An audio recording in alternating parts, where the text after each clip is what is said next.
Դիմում եմ առաջինը վարչապետ Փաշինյանին։ Վարչապետ Փաշինյան, մի արա այդ բանը։ Եպիսկոպոսներին Էջմիածին ուղարկելով,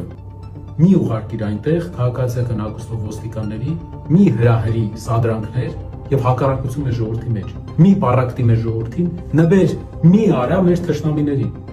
որպեսզի վաղը երեկոյան Բաքվի հեռուստատեսությամբ չմիացնեն ու տեսնեն, թե ինչպես են հայերը իրար հետ խժդժության մեջ մտնում, բախվում Էջմիածնի պատերի տակ։ Հարգելի հայրենակիցներ, խնդրում եմ ձեզ, բոլոր կողմերից, թե պետական աշխատակիցներին ում ստիպողաբար քաղաքացիական հագուստով, ուժային կառույցների բերելու են այնտեղ, թե մեր հավատավոր ժողովրդին, լինելու ենք այնտեղ հավատավոր ժողովրդի հետ եւ փորձելու ենք ամեն ինչ անել, որ այս օրը, որ նրանք ուզում են սարքեն ամոթի օր, դառնա տոն,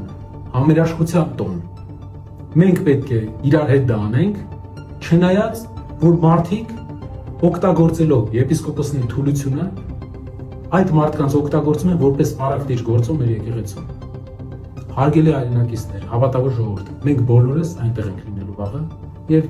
աղոթելու ենք եւ կատարելու ենք, ստանալու ենք մեր հոգեվոր սնունդը։ Իսկ ինչ կլինի հետո, ամեն ինչ կանենք, որ լինի ամեն ինչ խաղաղ եւ վերածվի դա տոնի։